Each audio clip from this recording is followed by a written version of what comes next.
All right, so let's talk about manager selection today. My name is Shelly O'Donovan, and I run a small company called the Authentic Influence Group. We do training, we do communication work, personal branding. We have a sweet spot in pharma, do a lot of work with pharma companies as they're going through big changes and transitions and helping them message and helping their leaders really influence in that environment. But today I want to talk about manager selection. So with that, I'm going to kick it over to my panel and ask for introduction. So Lindsey, we'll start with you. Yes, and thank you, Marty. It's always a pleasure to be at IvyFON and see all of you. Hopefully everybody has a cold beverage because it is hot. I was melting on the way over here. Always good to have you moderating, Shelly. I'm a great panelist. Lindsey Rubinstein. I'm a family office executive and founder, most recently aligned with a multi-billion-dollar real estate family office based here in New York City, down on Wall Street. Family office was one of the families that helped build the World Financial Center. I have over 20 years in capital formation, product innovation, and strategy, public and private markets as markets have evolved over time. I helped found and take public a REIT focused on farmland, got to ring the bell at the New York Stock Exchange, highly recommended. Worked at D. Shaw, Goldman Sachs, Optima Fund Management, Robati, most recently the family office. Any Cornellians out there? If so, yay, go Big Red, we'll talk later. And I always get way too excited. You had to take a swim test to get it.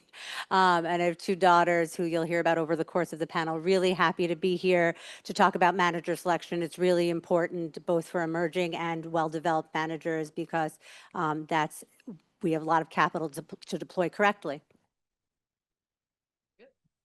Go ahead, Chip. Yes, your turn. Morning, everybody. Marty, thank you. Always nice to see you. It's hot here, but it's hotter in Florida. My fund is, or my company's Perkins Fund Marketing. We're a 28-year-old broker dealer in the placement agency of alternatives. We've raised a little over $8 billion for people working with firms, many of the firms that Lindsey worked at, to raise capital for our managers. We're 7 people, and we only work in the alternative space. Oh, you get your own. Yeah, I tell you. Well, been a long time, hasn't it? You don't have to say that thing again, do you? No, I don't have to say that thing. That's good for the day. Good. So anyway, Mark Heil, Pickwick Capital Partners.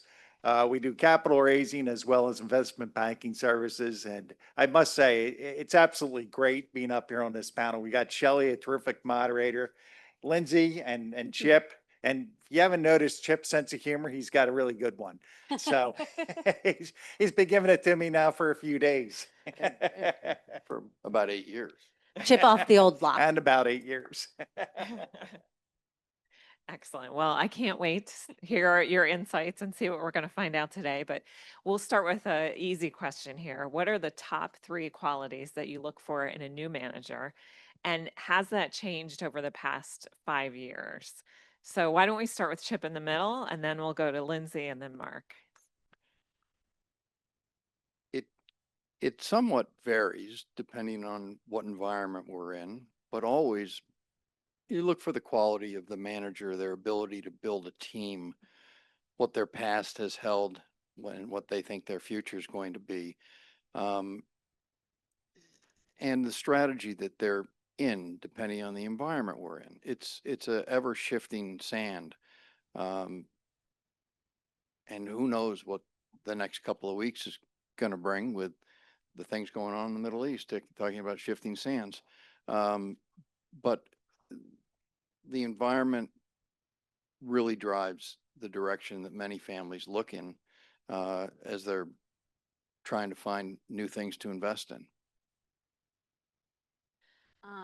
Yeah, definitely what you said. I'll riff on that a little bit and I'll bring up, and Marty likes this one when I bring it up, but when Clemenzo in The Godfather says, leave the gun, take the cannoli. Now, how does this all, let it all relate? And it's because it depends on what you value. So what is your cannoli, right? And so for us, you know, and throughout my career, it's return attribute driven. And so with the family office, you know, it was basically looking for uncorrelated legacy investments as a hedge to our real estate profitability. So downside protection was strong, consistency of return, you know, low volatility over chasing the S&P and outperforming it, right? We'd rather outperform in down markets and be the, you know, invisible umbrella for the storm that we, you know, you never know is coming. And those return attributes can change depending on what type of family office or investing entity you are. So return attributes matter. You know, I've said it before, and everybody understands, no matter what industry or role you're in, everybody understands currency, right? Currency drives, the currency of relationships is one of the most understated and important relationships, period, in our industry. And so say it again, the currency of relationships is one of the most understated, important currencies in our industry, period. So relationships matter. You know, we evaluate the art and the science, and the quantitative statistics and stress tests and modeling can be like perfect all day long, but it's the relationship that endures and the trust there, the dependability, that there's no style drift there, that there's consistency of mannerisms in good times and bad, that the manager's not going over her skis or getting too big for britches, right? We've had managers that have gotten office space way too early that outsized their AUM. You know, look at our new corner office, right? Or managers that, you know, are talking about their investments in like micro caps in China when they're like predominantly long US large cap. And we're like, and your liquidity right. And your liquidity profile hasn't changed, right? So, you know, those are the, you know, return attributes, the relationships. So, you know, the art of it over, in addition to the science, and then the value prop. What's your differentiating angle? What makes you different than all the other managers out there? So the value prop, those are the three. Great. You already have a Go mic. ahead, I have one, yeah. No, I think if you listen to what Chip said and you listen to what Lindsay said, it comes down to the word credibility, right? How much credibility you have. Some that's, you know, soft trust issues. Do I trust what you're telling me? Do I trust? And the other part of it, as Lindsay was pointing out, is certainly your track record, right? What does that look like? Are you consistently doing what you say you're going to be investing in, or have you drifted a little bit? And they're going to look very closely at that. And we as brokers, we look at that very carefully because we take you to places like Lindsay, and we want Lindsay not to say, "What'd you bring this to me for?" So Interesting. So I recently read a study, not focused on finance, but just broadly on hiring practices, and folks like to hire for performance over record, right? So I'm curious how that falls out in manager selection. And so how do you balance that performance track record with that forward-looking conviction? So Lindsay, we'll start with you. Yeah, this is a tough one, right? Because like the SEC, which is now basically disbanded, so now it's like the new wild, wild west. But before that, had all these new marketing rules, which made it virtually impossible for a manager to share like their previous track record and emerge on their own, right? You couldn't share your pro forma. So how is anybody supposed to know how you stood and what you did and what your value prop is and what your track record is versus just, you know, reputation and reference checks alone.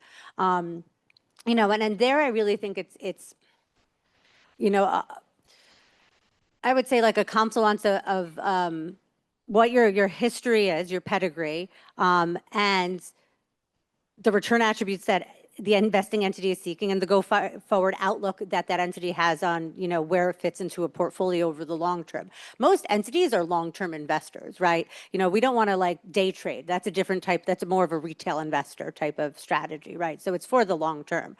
So in that sense, it really doesn't matter what like the near-term outlook is. In fact, we're less agnostic to, you know, macro, you know, predictions and all that.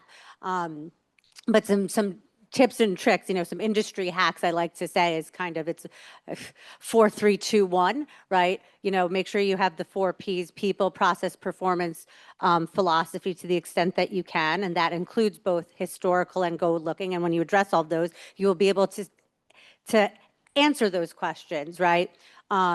Three, make sure you answer the three whys. Why this? Why now? And then like why you specifically, right? So understanding where you fit into the macro picture, the actual micro picture, and then like why specifically you. Two-way communication, right? We're interviewing you, but you should be interviewing us. In terms of managers, every relationship should be due diligence. Service providers, if we're investing in you for the long term, you should be investing in us for the long term. Are we the type of investors you want as like, Marquet investors in your portfolio? And also, it's not sales, right? Anybody that comes with a sales approach is almost an instant no. It's two-way communication. So, one of the relationships that dies very quickly is like, we give you the money and that's it. Like what happens after that handshake? Is there ongoing communication about, on rocky market days and on good market days, do we really get a sense of who you are as markets evolve, right? And then what's your value prop? And then also, just having this ability to answer, whether you're an emerging or well-standing manager, what I call like the GOTRs, the get out of the room questions. We're going to ask the questions that are probably poking at your biggest insecurities and flaws that you're trying to cover up, even on a hot day like today, right? So if your AUM small and you've been around for 10 years, like we're going to ask that question. If your AUM's large and you have a subpar service provider, going to ask that question. The answer can be fine, but there better be an understandable answer that you're right. You hired a tier 2 or tier 3 service provider when you were smaller. They've ended up being a Marquet provider and have grown with you, and so they're adequate. Fine answer, right? So just be prepared to answer those questions. So those are some industry hacks that help get to the crux of your question. Excellent. Mark? I'm actually going to throw it back to Lindsey here a little bit. So Let's do this. Exactly. For a new group that you're investing in, Mm. how long is of a period is from the time you meet them the first time to you making an investment? Because you got a lot of ground to cover between A and B. Right. I mean, it definitely depends on the why now part. And hopefully this resonates with other folks out there. If the why now has a very short turnaround, like, for some, like it has to be a 6-week turnaround, then we get our SHIT in order to be able to do the due diligence in order to invest. That's FINRA form? the SHIT form, yes, go to, right, yes, exactly. We're just promulgating it for a while, but yes, you can find it on the website.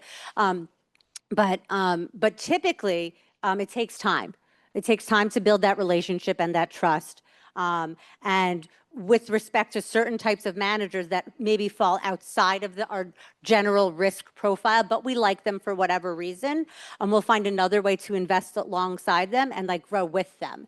And in that, we're a little bit contrarian, like, historically, in terms of a lot of folks will invest and say, I want preferential fees and be in some, founders class for like in exchange for like a longer lockup, but like where liquidity is important, rather like right size the investment and maybe invest in a smaller proportion and grow with a manager over time to see that the strategy is consistent and build the relationship. So, again, it depends and takes time. I think that's very true. It takes a certain amount of time and it takes a repeated process and a lot of consistency during that time for somebody to be successful in receiving an investment for the first time from a new relationship. So I think those are all really important keys. And you were listening, Lindsey, you now have a great understanding of what it takes. And having said that, you're only one of 300 or 400 that she's talking to. So the chance of falling out, even if you hit all the marks, are still high. So you have to understand it's a competitive process as well. And you have to be talking those points that she brought up earlier. Why you, why now? Has to be, something you repeat and are very consistent on, and you can keep building on it moving forward. So, but back to your original question, which was, balancing the returns. Right. Against the personality, right? And I think we've seen family offices particularly get more sophisticated. And particularly as you get to second and third generations, they get much more sophisticated because, first generation families can make quick decisions. Sometimes they do it based on, not the best investment It's more like, hey, I've invested with you before, I've made money with you, therefore I trust you and I'm going to give you money without really doing my work here. But as you get down to the second, third generations, more family members are involved in the process.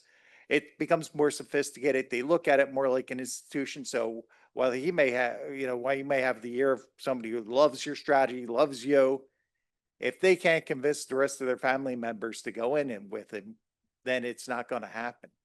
I don't know, Chip, you better get in here because I'm Yeah. about to roll up my sleeves and go a little contrary. There isn't that much. Yeah. There's not that much for me to add to what they've said, because I covered a lot, but I think the thing you got to always remember is performance matters. When there are 1,000 hedge funds vying for your wallet and you're at 3% and your competitors are at 12%, you're not going anywhere. So we do a lot of due diligence. We see a lot of managers before we take them out into the market. But at the end of the day, if those people don't perform in the category that they're in, it doesn't matter if they're the greatest people, if they came up smelling like a rose, if you really like them personally, they got a great team, they got to perform. They got to perform. Sorry. Go ahead. Do you want to, go ahead if you have something else. Oh, Oh, yeah, Susanna. Suzanne. Oh, Suzanne, yeah, Suzanne. yes, Suzanne, sorry. So, no, go ahead.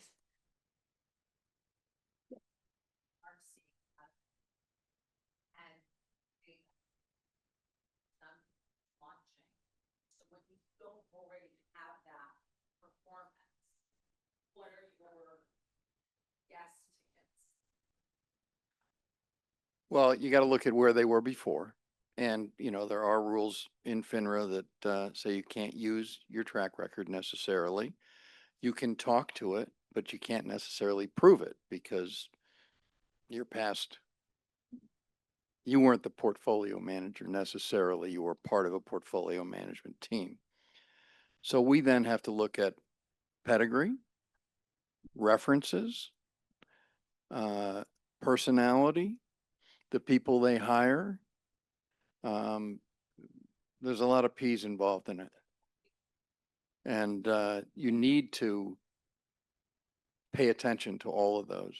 Because when we take on somebody new and they've got, 80, $100 million, I can't take them to a pension fund. I can hardly take them to a consultant.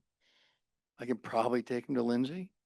But there are people that will look at emerging markets or emerging managers, but more people will talk about looking at emerging managers than actually doing it.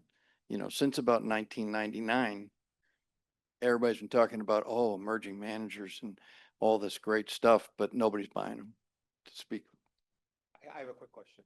Can you guys draw your ideal manager, like emerging manager or manager? Is that lift out from Goldman? Like once Harvard came and spoke and they said their ideal manager is a 29-year-old alumni because if they make it big, they're just going to give them huge foundation money. I'll just say quickly that, and this is not to insult anybody, but I've never had a manager from Harvard that has done better than scrappy guys. Okay. I'm just talking about for ease of selling. Ease of selling, some people are very involved and want an Ivy League education. I find, quite honestly, the guys from Stanford are much better. But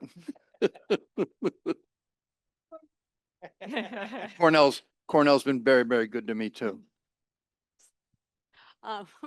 We do have to take a swim test before we start classes.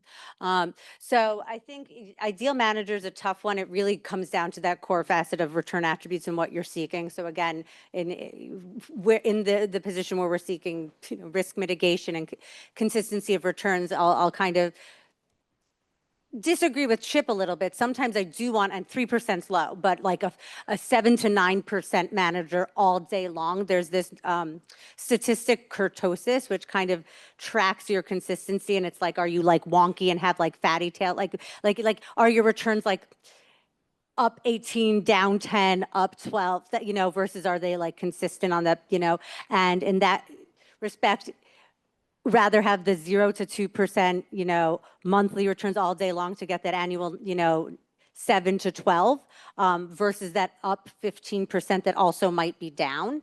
Another good statistic we analyzed from a downside risk is the Sortino, the Sharp just factor standard deviation, and the Sortino factors in downside protection. But ideal managers in that context is, investing for the long term. You build these long-term relationships with managers, right? So you're used to them and you know them and you know how they return, whether they're wonky or not, or like really obscure or really well known, right? Like the big ones like Citadel, Millennium. The issue comes with, how do you replace that capital, right? So as your family goes from like a family to a tribe to more of an institution, and now thankfully, because we've been coming to Marty's IvyFON events forever, we've invested really well and our assets have grown, exponentially. Is how do you find managers that act like that or act a little bit differently as your strategy is involved, and maybe you do want to take more risk.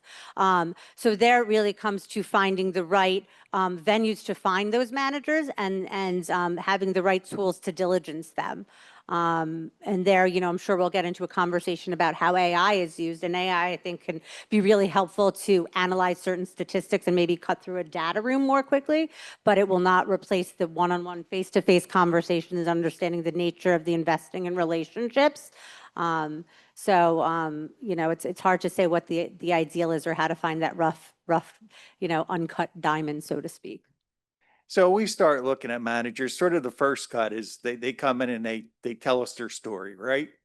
You're on a Zoom or you're in person and they're sitting there telling about their fund, how it's going to work. And I'm sitting there in my mind and I'm saying, okay, do I know investors who would like this? That's a very simple cut for me, because if the answer is no to that question, I've got no business to do with you. And it's nothing mean or cruel, but it's, can I do this and how easy it's going to be? The second and third phone calls are, now I'm thinking about, what are their objections going to be to this fund? And I'm going to start diligencing them out to see if I got a realistic chance to really present them in front of people or not. If I don't like how they handle the questions, if I don't like how they come back, then I'm going to turn them down. I think I've told this story before. We had a fund manager in, had a great strategy. He's going to make a boatload of money, but he was just so arrogant. I couldn't put him in front of anybody. I just said, I'm sorry, we're not going to do business. We had the same problem with the smartest guy in the room. It's just terrible. Can you guys talk about, like, in favor, like, the wave aspect of funds, in favor strategies versus out of favor strategies? We just heard Rick Stone say no private equity, no liquidity, evergreen venture capital is bad. Can you talk about that? I mean, you guys probably know better than anybody, right? I think it still is dependent on the manager. Everybody says, oh, I don't want private equity. Well, in my business, I got to tell you, I hate private equity right now because there's no liquidity for all you guys to give me money for my managers, because they're not fulfilling what they promised you when you invested with them. It's not entirely their fault that there's no IPO market. It's not entirely their fault that they're too big to sell what they have to somebody else. But, there's still very interesting things going on in venture capital, in private equity, in real estate. There are great opportunities out there, but you just got to get them in front of the right people. Like, I have 3 guys that I got to bring to her. They're all 10 to 12s. They're all 10 to 12s. So, she loves that. But I think that everything at the end of the day is manager dependent, which comes back to your ability to do good due diligence and make sure that if this person is doing this, that they are the right choice for you and your family and or your institution or yourself. Because the difference when you're investing in alternatives versus, your IRA at Fidelity with some kid from 28-year-old from Harvard, is you have the opportunity to sit down and spend time face to face with these managers. And I strongly recommend, I can tell you in my history, everybody that has invested without meeting my managers, the first people out as soon as there's a hiccup in the road. You must take the time to shake hands, look them in the face, and find out how you feel about them, because it's your money that they're going to manage. And they have to understand that it is your money, not theirs. So people with over aggressive gates that are long short equity, you got to understand that it's not in balance. So I've talked enough. I take my kiddos, there's this place in Scarsdale, it has like gelato, and they have these different flavors that are like kind of like the flavors of the week. And my God, I'm like, I must be very hungry because I talked about cannolis and gelato. But, you know, you think of that as a trend, right?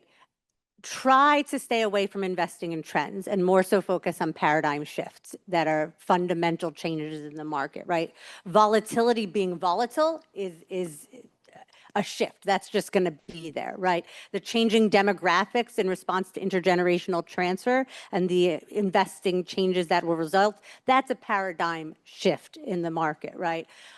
Private equity being illiquid right now, yes, that's a problem. Potentially secondaries might be flooded with like Yale and Harvard dumping a lot of their PE. But for some of us in the more fragmented space, it gives an opportunity to give a look-see into the book-see and actually see how managers sweat and handle it and what their pipelines really are. Maybe you do have an ability to negotiate something more favorable.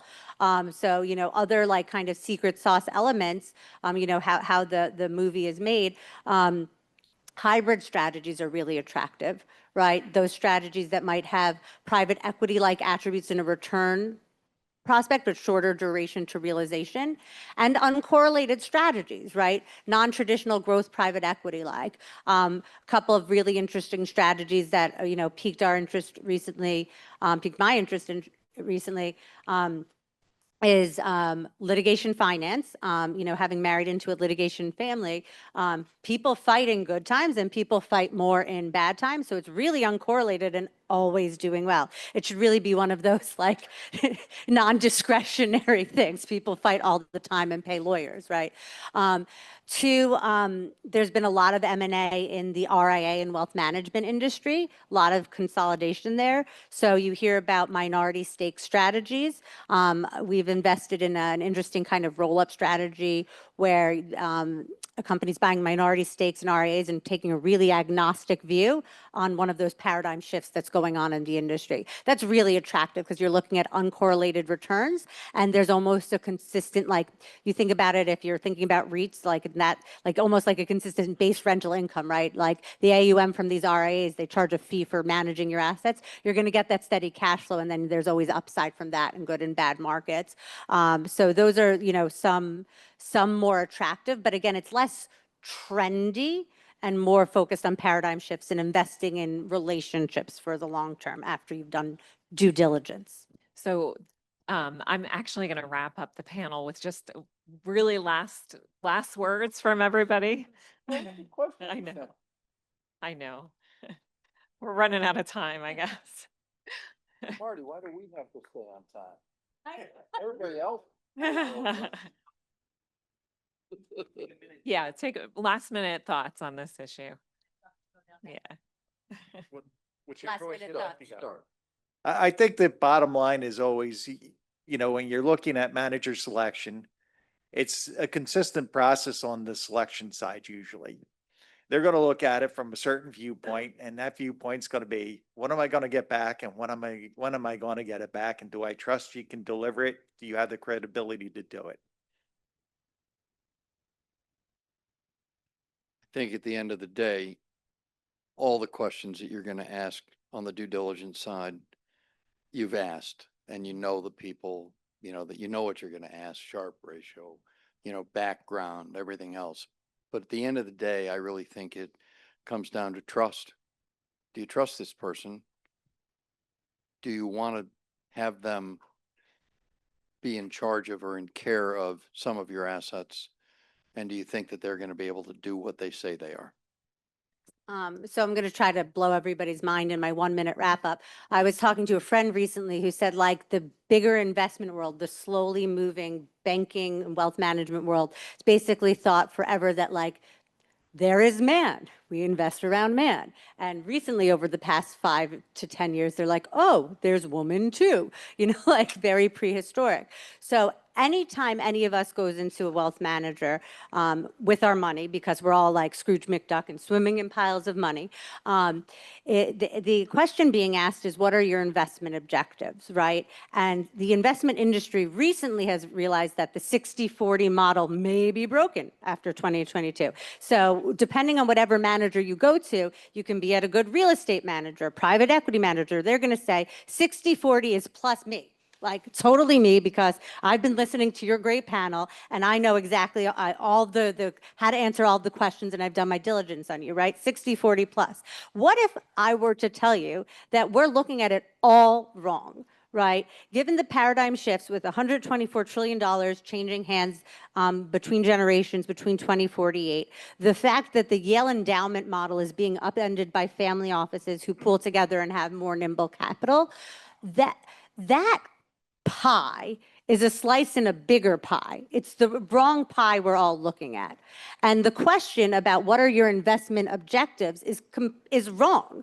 The question we should be asking is, what is your legacy? What is the value system that you want to invest upon? And therefore, that slice of the pie, either indirectly or directly, feeds into that larger pie of your value system and legacy investment. I think that's the paradigm shift that's occurring. And quite frankly, you guys are pretty much hearing it first, because no one in the industry, no bank, no RIA is doing this correctly. So there's definite first mover advantage. 1 minute, is that good? Yes, thank you. Thank you. I just want to thank my panel. You got a chance to say your thoughts, right? You did. Okay, excellent. Thank you so much. Thank you, always.